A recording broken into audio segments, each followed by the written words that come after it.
of sexual violence in New Zealand. Sorry, I just got the alert saying the meeting the meeting was being recorded. I thought I was about to get disconnected. Sorry, okay. So yeah, what I want to say is that I know that there are some high rates of sexual violence in New Zealand, and I know, and we know as police, that lots of this go unreported. And we know that I may interact with people who have come to see police for a different reason, but they have potentially experienced some form of sexual harm in their lifetime. So everyone responds to it differently, and I know that we all will be, and that we all do anyway, but just in terms of just being respectful of one another, in terms of we're not sure what someone's gone through in the past. And that's a big thing that we as police do with our police values. You know, we make sure that we treat everybody with dignity and respect, because we don't know what's happened to them prior. So that's just a little opening acknowledgement that I like to get out before we start. So basically, one of the big questions we get is, what is sexual harm? So sexual harm can be any activity that someone hasn't consented to. It can be verbal, it can be visual. So we're talking about stuff that might get posted online about someone, any intimate video recordings, physical, and obviously the online stuff. There's no threshold to sexual harm. If it causes harm to somebody, then it is harm. So that's something that, you know, we just need to be aware of as police as well. Yes, there are different levels in terms of what we would look at in a criminal side, but if we just put that to one side, if someone suffered harm, then it is sexual harm. In terms of sexual harassment, which is, I know that which goes on in some workplaces, which at times doesn't quite meet the criminal threshold. But when we talk about sexual harassment in the workplace, talking about things like conditions of employment or progressing dependent on a sexual favour or a request for a sexual favour. Verbal harassment of a sexual nature, so jokes that refer to somebody's sexual acts or sexual orientation. Verbal harassment in a sexual nature towards the appearance of somebody else. Someone exposing themselves or performing a sexual act on themselves in front of other people. And then unwanted sexually explicit photos that get sent around, emails or text messages. So sexual harassment can occur in many different circumstances, and it's very neutral, as in terms of gender neutral. Okay, so somebody who is putting sexual harassment onto someone else in the workplace, it can happen across all genders and all sexual orientations. And someone can potentially have a relationship with the victim or the co-worker. It can be indirect or direct. Sorry, I lost my cursor. In terms of sexual harassment in the workplace, we're looking at keeping our staff safe and keeping yourself safe and your colleagues and your co-workers safe. So the Health and Safety at Work Act 2015, that's a good indication. You know, there's legislation to protect and to look after our staff and ourselves at work.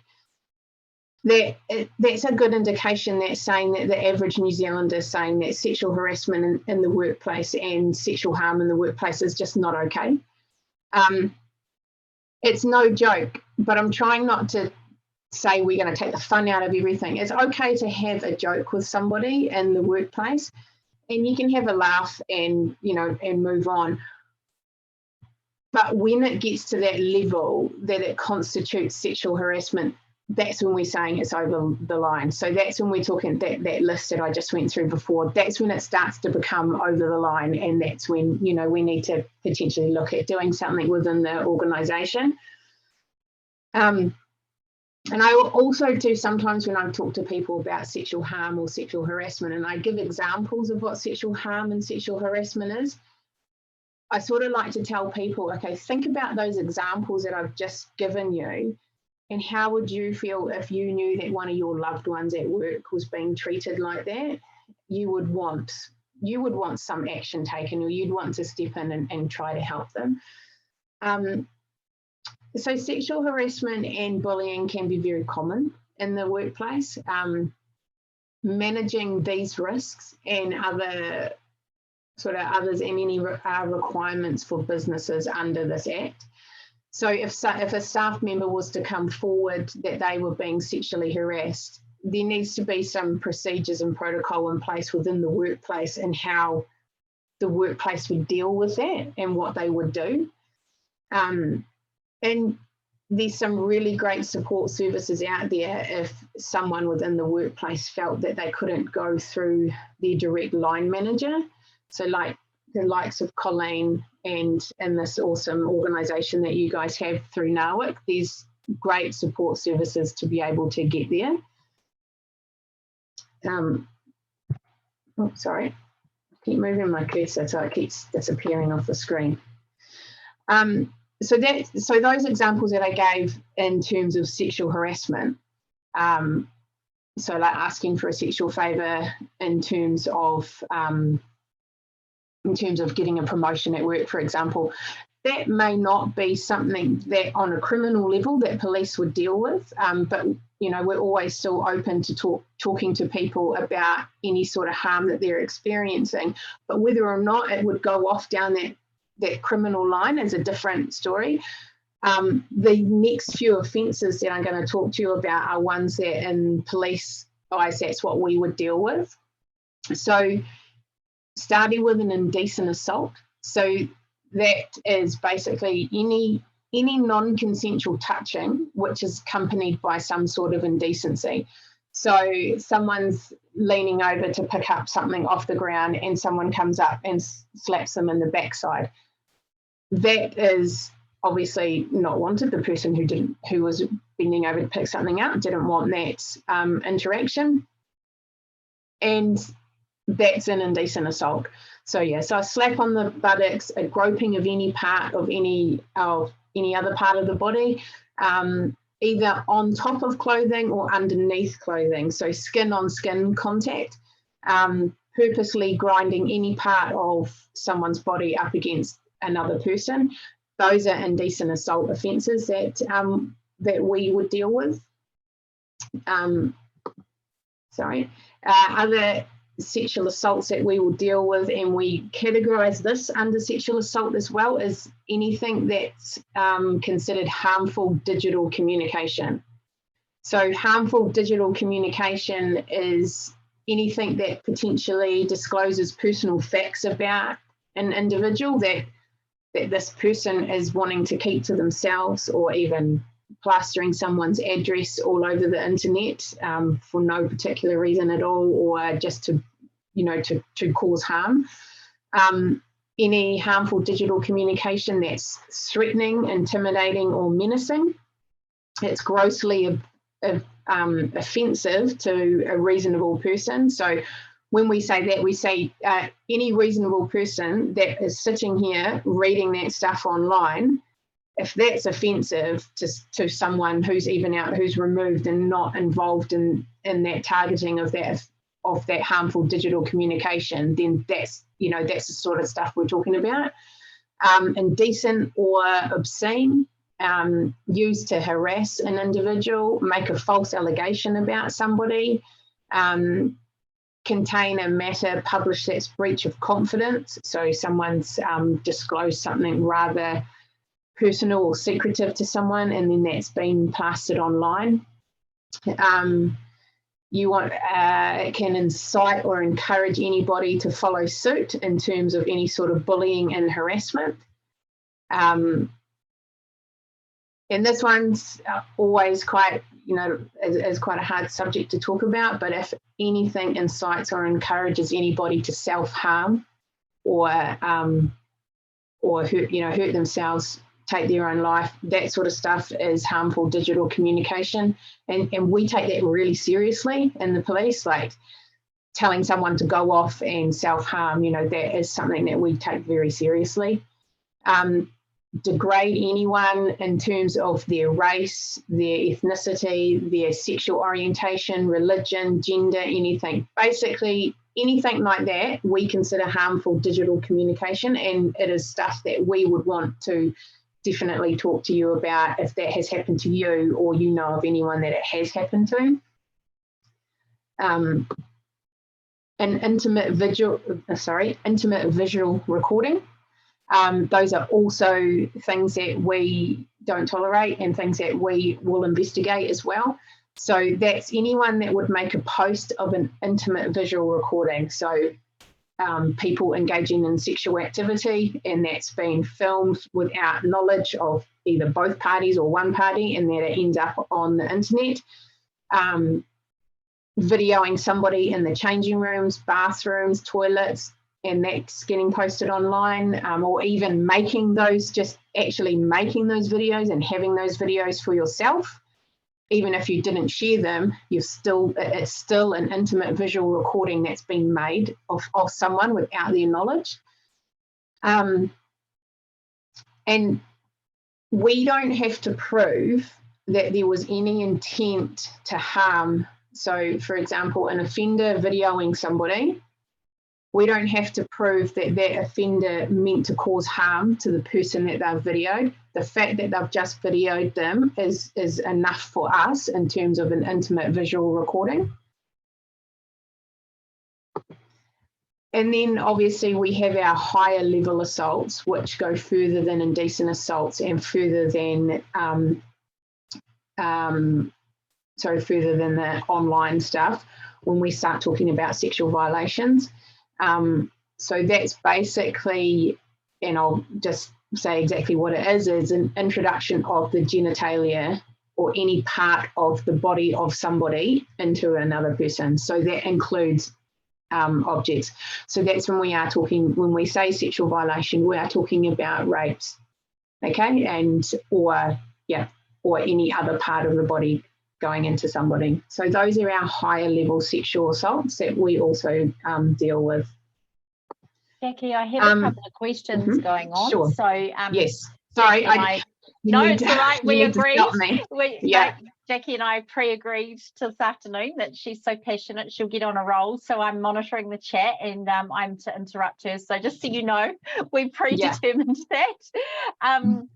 Somebody has asked a question, and it just says, regardless if this is at work or not, ? And it was while you were talking about, what constitutes a sexual violation. So it was slightly before you spoke about the really serious level. And she's put, is it, what if it's not on work time, but work colleagues in a social time? Does that still apply, what you're saying? In sexual harassment? Yeah, so sexual, well, all of it, sexual harassment, sexual violation, all the context that you've given. If it's not in work time, but it's with work colleagues in a social time, is that still constituted as a work issue, or what do you say about that?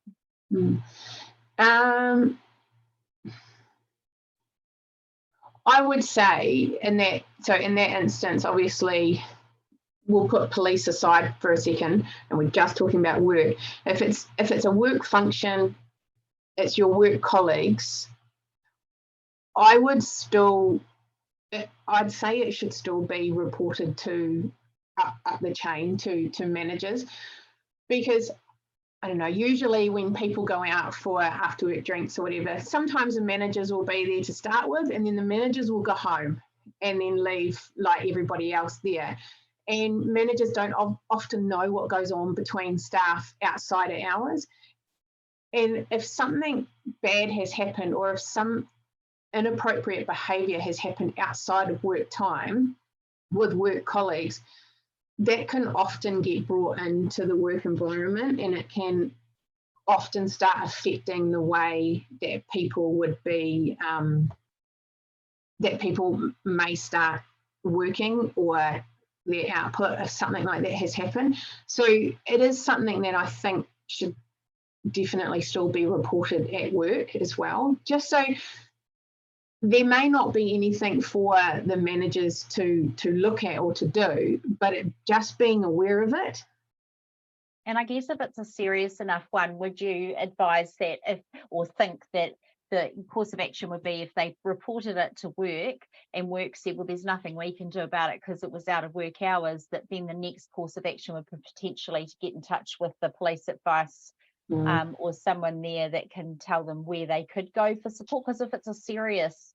incident in that sort of top category you're talking about, should they go through their HR and then police, or should they just go straight to the police? That's the sort of question, I guess. It comes down to the individual. So someone may not want the police involved, right? And sometimes employers who come to the police to report a sexual assault on behalf of someone else, they may or may not have discussed that with the victim, and then for us to turn up at the victim's doorstep can be quite confronting. So I would be discussing, if it was one of my staff members and I knew that something like this, and say I'm not in the police, and something like this happened outside of work time, I would be discussing with them and saying, okay, what you've said is actually quite serious.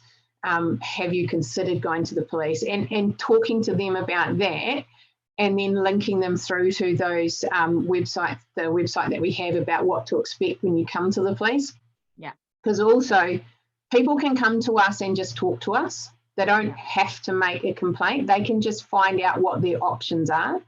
Okay. They don't even have to name names or anything like that. But definitely I would be discussing that next step with your staff member rather than going off and doing it on your own. Sometimes though, and this is one thing we do find with adult sexual assault, is there's always a grey area. It's never black and white and never, set in concrete for everyone. But sometimes someone who's been affected by sexual harm, they don't want to come to us, but as managers or employers, the hairs on your neck start to prick up and you start thinking something's not right here. I've got some real serious concerns for this person. And in those instances, we don't want you to sit back and go, oh my God, I should have gone to the police and I didn't, and now something else has happened. In those instances, we say, come to us. Come to us, let us conduct a risk assessment, let us look at, okay, what are our options? And there's lots of different things that we can do. We could go and talk to someone from a welfare point of view just to say, hey, we understand this has happened. You don't have to go into details with us, but basically, are you okay? What can we do for you? How can we help you? We can also put people in contact, if they're not already, with various support services, which Jen's got the link to all of those. I've got all the links. I'll be dropping them in the chat. So what you're saying, because there's some other comments that are coming to me, because I've given people the option, Jacqui, to come to me privately outside the general chat. There's some comments that are coming to me, and there's a couple in the main chat around concerns about, and this won't be news to you, but victims feeling like they can or can't speak out, and people in male-dominated teams or things where it's sort of being normalised, support outside their workplaces. So what you're saying, if I'm just repeating it back and I'm hearing you correctly, is that with some of the links we're going to share that you've shared with me, they can actually go and come to the link that we've given them and get some advice on which angles. So if they're afraid of being fired, because that was one of the comments that got sent to me, is like, I might be fired, or it might make my life hell at work. And so if someone's in that situation, then they can come get some really good, outside advice and feel a little bit more confident that they've got some paths to and chew things over that way. So that might be a safer route, right? Yeah, definitely. And I know that lots of people do feel like that, and I know there are so many reasons why people don't come forward, and a lot of it is the stigma that goes with sexual harm. And no one will believe me. People will say it's my fault, and people blame themselves for what's happened. And we really want to try and shift that, because it's not your fault. Like, Don't Guess the Yes is a sexual violence prevention campaign that I run in the hospitality industry, and it talks about changing people's attitudes and behaviours to alcohol consumption and the connection to sexual harm. And the attitudes and behaviours we're changing are not people who suffer the harm, but it's people who are at risk of causing the harm and people around those people. So we need to, and I totally get why people don't come forward. And I think the more that we talk about stuff like this, and the more that we show people that this is not okay and this behaviour is not okay, and the more that employers have some really good guidelines in terms of what's good behaviour, what's not good behaviour, and if you have been harmed or you need to talk, these are your options. And having those links to like NAWIC would be really, really great, and having links to the various agencies that I sent to Jen would be really good. And also saying that the police are here to listen to you as well, because I totally get why people won't come forward, and that's the behaviour that we want to change as well, because we want everyone to know that it's safe to come forward, it's safe to come and talk to us. I mean, we can't control what would happen at work, but we can control, how we help someone deal with the sexual harm. So I hope that answers the question. It is really tricky, and it does like happen we a said lot. today, like everything's an individual situation, right? So we're not always going to come up with an ideal answer. There is a question in the chat that I've been asked to ask. It's one, once again, I don't know if you have a direct answer, but what about unwanted communication from sort of like not a direct colleague, but someone you deal with through work? So it might be a client or someone like that, and they're showing up at the workplace and communicating even after the person's asked them to stop. What would you recommend with that sort of unwanted communication? Because it's kind of, it could escalate, right? So you'd be worried about it, not stopping it. So what would they do about that? So they've tried to stop it themselves, and it's still happening. I'd be going to that, if I'm going to the manager of the person who's receiving that communication, talking to the manager, asking the manager to talk to them. Right. If that doesn't happen, then the manager of the person that is doing the unwanted communication, and if they still don't get the message, come to police. But along that line, if any sort of behaviour from that person giving that communication starts to cross the line, and the person who's receiving the communication is starting to get worried, come and see us as well. That's great. So if this person's tried everything and it's just not happening, they can just come to you. What I'll do is I'll drop the links in the chat at the end, because if I've dropped one in now, but then I realize people are still putting stuff in the chat, so they'll get buried. So I'll make sure that they go in at the end.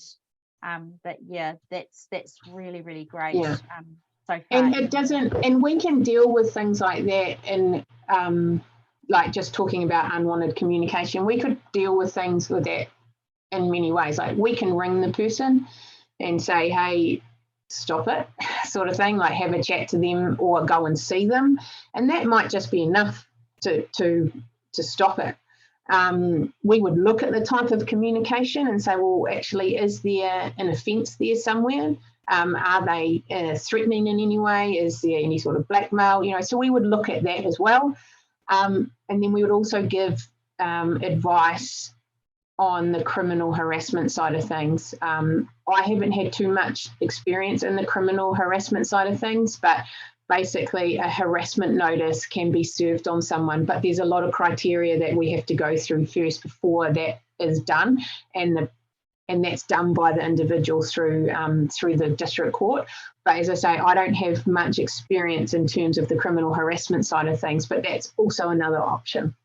And I guess you'd be asking those questions, right, from a police perspective around, like you just said, you know, what's the paper trail being text messages, emails, so that the person is always keeping copies of anything they've ever sent to them, because if they are going to lay a complaint with police, you will be going, well, what have you done so far, and what's been the communication? So anything the person can keep, right, would be advisable.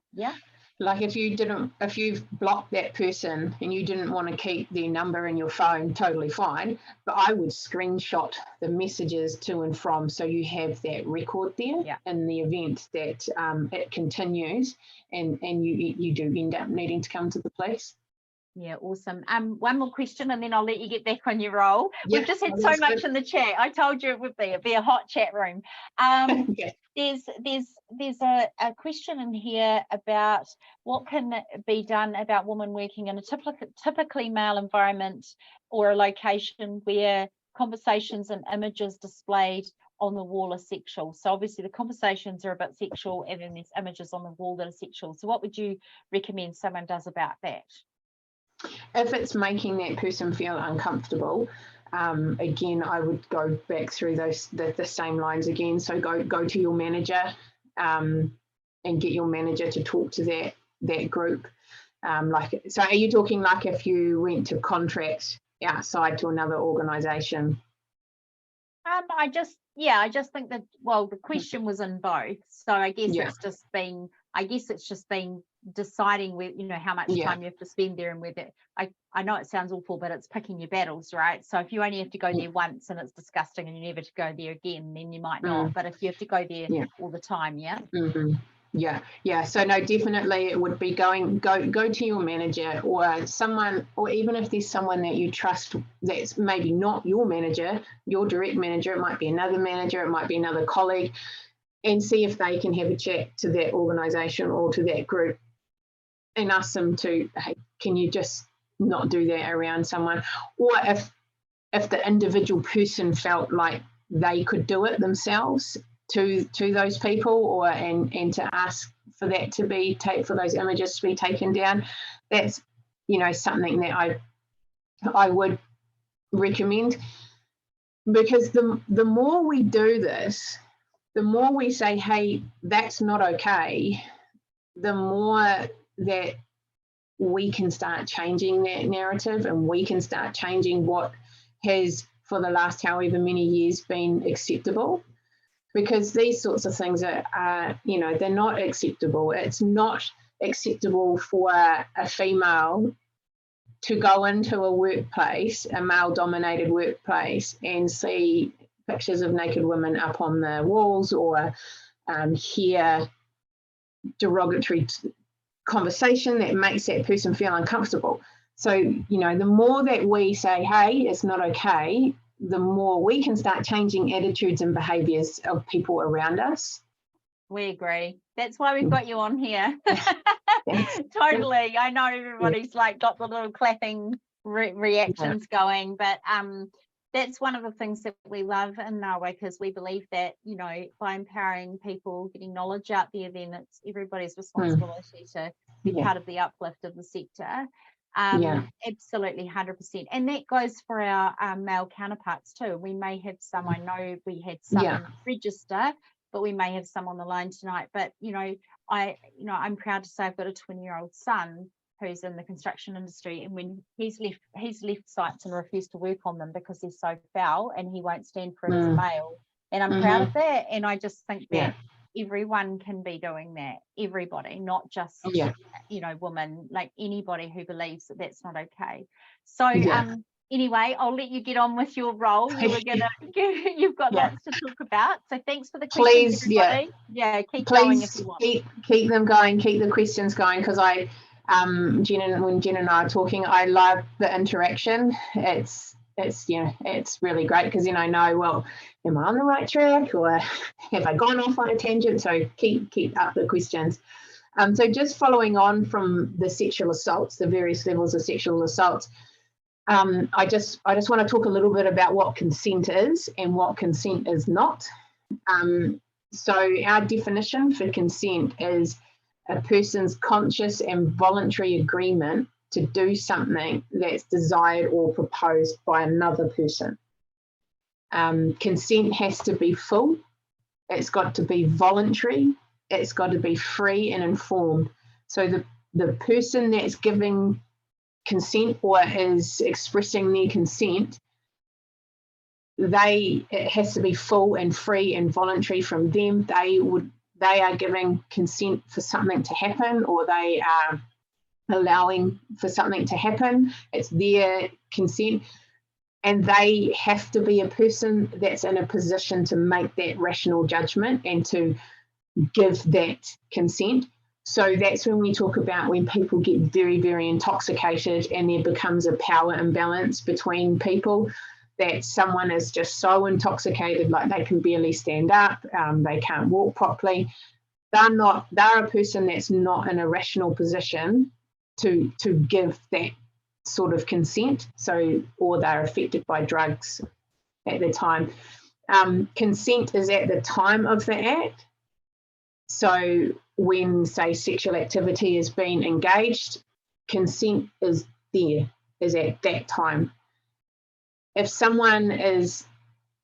there's some texting going on prior and there's about a potential sexual activity, but then the act actually happens and they don't consent, then there is no consent. Just because 2 weeks ago they said this in a text message, or 2 weeks ago this happened once before, it doesn't mean at this particular time that they are consenting. So that's really important for us as well. And consent can be withdrawn at any time. So if someone starts to engage in sexual activity and then they realise, oh, wait, hang on, no, wait, no, I don't want to do this anymore, and they express that, then they have withdrawn their consent. There is no consent if just because, no consent if there's any force applied, there's a threat. If you don't engage in the sexual activity, then I'm going to do this or that to you, I'm going to hurt you, or I'm going to hurt one of your family or your friend, or anything like that. So there's any sort of threat that's accompanied by it. The person is fearful that if they don't consent, there's going to be some sort of repercussion, as in any sort of violent outbreak, and that would be a threat to them again. Like, again, if you don't do this, I'm going to punch you, or I'm going to punch your colleague or something like that. If someone's asleep or unconscious, they're so affected by drugs or alcohol that they just can't, there is no consent there. They have an intellectual, mental, or physical impairment that basically stops them from giving consent. Mistaken identity, so that would be along the lines of if, say, for example, someone was asleep in bed and then someone else hops into bed and the first person thinks, oh, that's just my partner come home, and then they start engaging in sexual activity, but it's actually not their partner, it's someone completely different. So there's no consent there, because if they knew who the actual identity of that person was, they wouldn't have engaged in that sexual activity. And this is a really good one. I like people just to know that just because someone doesn't protest or offer any sort of physical resistance, at times that can still mean that they're not consenting, because some people, we hear of flight or fright, and some people just freeze when something like that has happened. So there's those sorts of things in terms of no consent. Am I good to carry on? I've got seen a few questions pop up. This one's a toughie. It's come to me directly. What would you recommend when someone has reported a sexual assault to police and had a bad experience, made a complaint with the adult sexual assault squad, and felt like they were told they were lying, they were too drunk, and other things. Are there any steps they could do to proceed further if they've already gone down that track and kind of they're feeling like they've been pushed back? What should they do next? So if someone comes to us and for whatever reason we don't pursue the complaint down the criminal line, like we haven't reached what we call evidential sufficiency, which are some Solicitor General guidelines in terms of if we were to take something to court and their complaint is filed with no further action, they should be given a letter, or they should have a closure meeting. And at the closure meeting, it's explained to them if they wish to have their investigation looked at by somebody else, then someone of a detective senior sergeant level, so the next level up from myself, who's had no involvement in the file, will review it and see, okay, and have a look at everything and see, well, is this outcome that we've come to, is this the correct one, or should something else have been done? So they have the right to have their investigation reviewed, and then say in that instance, say if the senior sergeant reviews it and says no, that they were satisfied with the outcome and the person still is not happy, they have the right to have that go all the way into Wellington at Police National Headquarters, and it will be reviewed there. So there's always the option for someone, if they're not happy with the outcome or the level of service or anything like that that they have received from police at the time, they are more than welcome to have their investigation reviewed by somebody independent.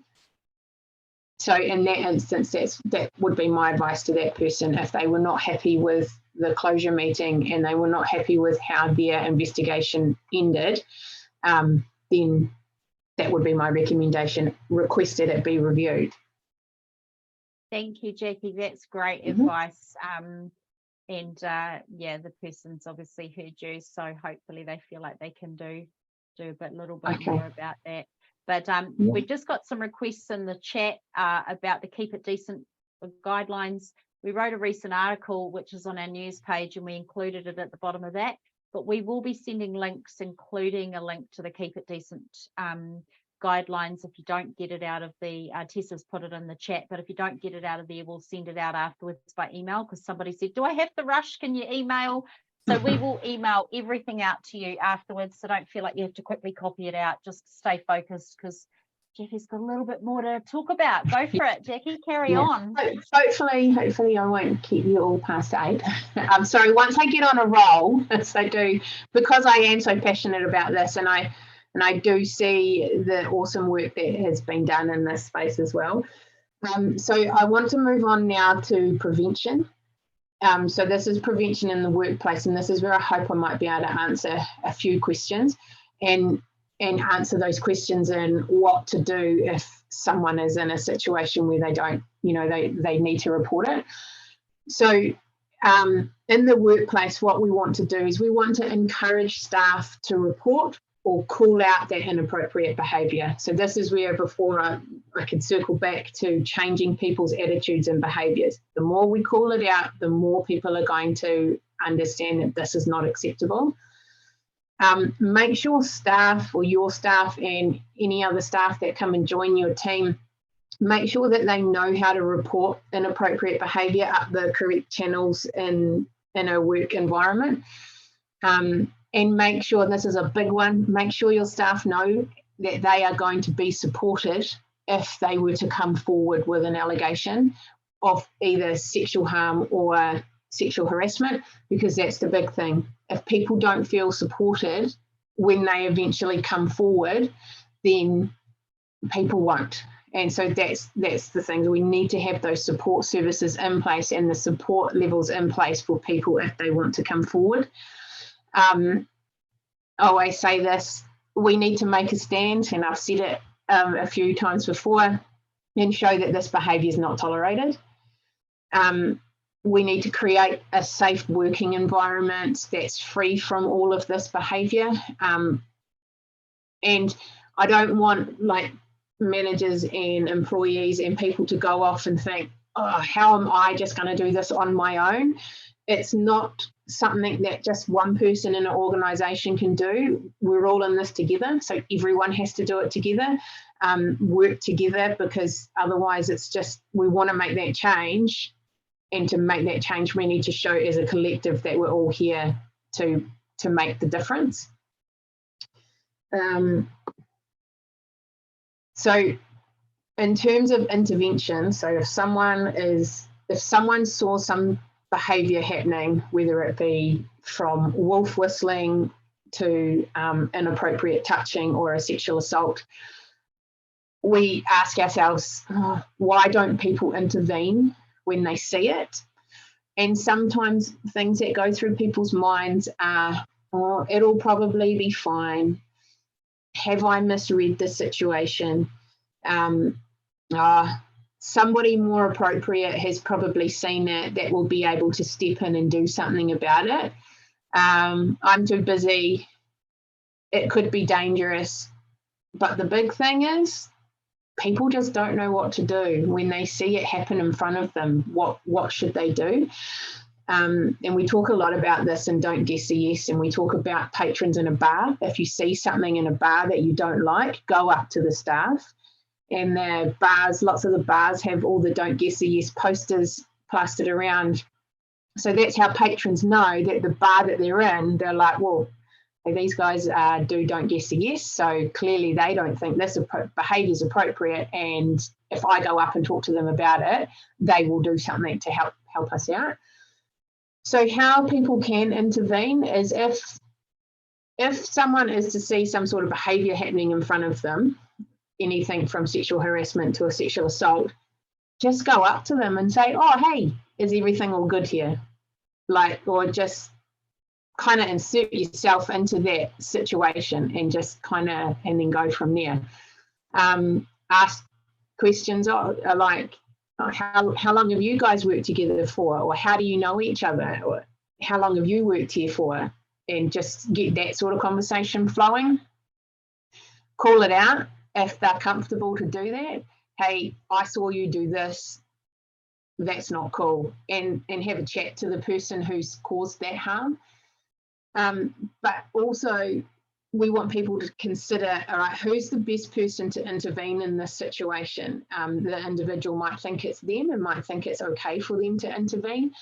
But it also might be that actually it's probably better if another employee does it, or the supervisor, or another supervisor from another group, or a friend, even a friend outside of the work, that could have a chat to that colleague. Try not to, if you've seen that behaviour, try not to leave the person who's received, who's been subject of that harm, try not to leave them alone with the person that's caused harm, or even just leave them alone altogether, because like I said in the beginning, we don't know what sort of effects this is going to have on someone. So just checking in with them, even if it's the next day, say, hey, I saw this happen to you. How are you? Are you okay? And just for a person to know that there's someone there that witnessed it, but someone there that actually cares, that's also going to help them come forward as well and report it up the lines, either it be internally or out to the police. So that's a big thing about supporting one another. And also the person that's seen it, like I said before, just report it to a supervisor. I know that it can be hard for some people to intervene, and I get it, but again, we want to change those attitudes and behaviours, because we don't want it to look like, hey, we condone that behaviour that we've seen. So if we call it out, it's showing that we don't condone it. And that's when we talk about bystander. And we talk about bystander a lot and Don't Guess a Yes. So it's like, so someone's seen something happening, it's been interpreted in their head that was a problem, what I saw. Take a little bit of responsibility to say, right, how can I help out here? What can I do? How can I help?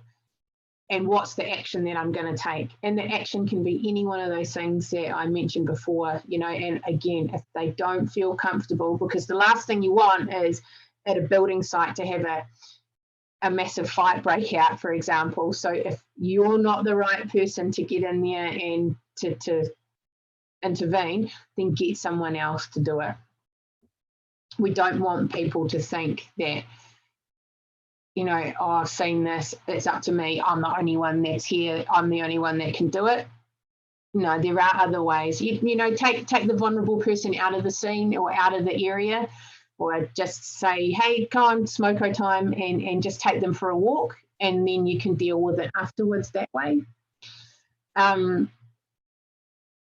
So an ethical bystander is someone that is going to choose to attempt to influence a situation in a positive manner. So that would be like if you saw it happen in front of you, but you didn't feel like you could intervene in terms of saying something to the person, you do that thing, take them for a walk, for coffee, or go grab lunch, because we need people to take into consideration their own safety and well-being, and just kind of have a quick think about the consequences of their actions or of the other person's actions. So that's what I mean. You don't want a big fight breaking out on your building site.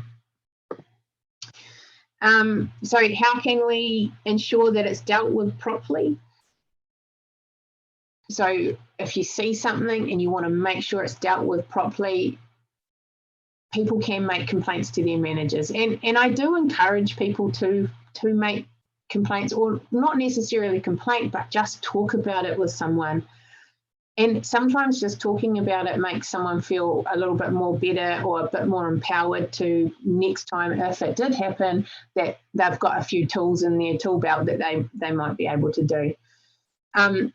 So if you are sexually harassed or assaulted by a co-worker or a client, then you can complain to your employer.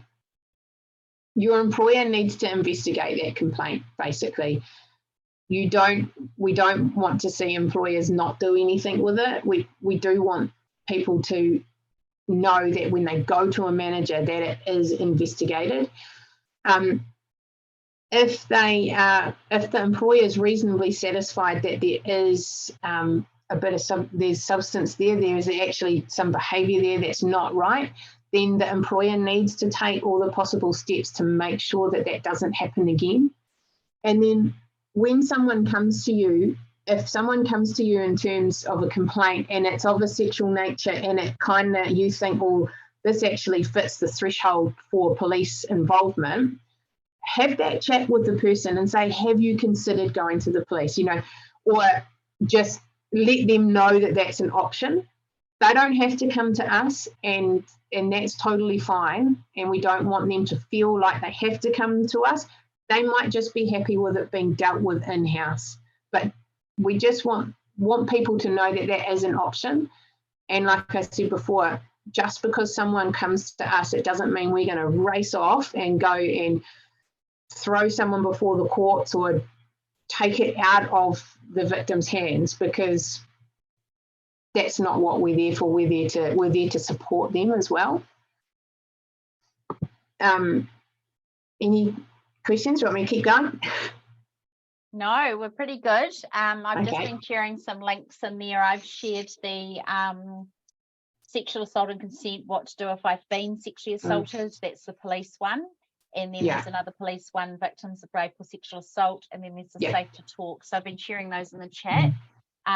We've got about 5 minutes to go. So if anyone's got any questions, just make them in the chat and Jacqui will finish up. But please feel free. I've got a couple more slides left, but it is mainly now in terms of if you were to come to the police. So if you have come to the police, lots of people are like, oh, what can I expect? So, but when you should call police is if there's any risk to the immediate safety of anyone, including yourself, you need to call 111. So any immediate risk to the safety of yourself or anyone else, call 111. Whatever happens on the other side when police arrive, We may or may not take the complaint because the person may not want to talk to us, but police are needed to diffuse the situation. So that's always 111's, always your protocol. I always tell people to trust their gut. If it doesn't feel right and it doesn't look right, just call us. Honestly, we don't, it does not bother us if we turn up and then, oh, police weren't needed. It doesn't matter, because at the time when 111 was called, it appeared that police needed to come. So please call us. And people can a really important question. Sorry, there's a couple of really important ones closing out. People are getting excited in the chat. One is, can you just confirm that or outline that you would come to a workplace or anywhere the victim would feel comfortable to talk and turn up, or do you turn up in uniform or a police car? Because that could potentially cause a bit of gossip or so you're happy to turn up out of that? So actually I will, so how to contact police. So this is, I can cover this off here. So obviously 111, or there's 10-5, and then there's the link that Jen would have put into there. You can go to your nearest police station, go through your support agencies, but we can come to you. So if, for example, you went through Colleen or Jen or someone through NAWIC and you wanted to talk to police, then Colleen has got my email. She can get in touch with me and I can put her in touch with the right station, and we would make a time to come to you.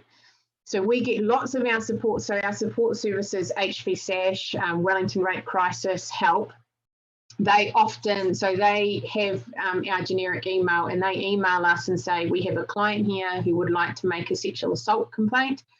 Can you please come to our office? Let's make a time and date. And that is totally fine, because we understand that people don't want to walk into a police station because some of them are not really very inviting. I will say that, some of them probably need a little bit of paint here and there. So I totally get why people don't want to go into a police station. We can meet you at your place of work. We can meet you at your home. We could meet you in the middle of the park. If somebody is coming to take a sexual assault complaint, it will be a CIB person, so somebody like myself, and we are always in plain clothes, and we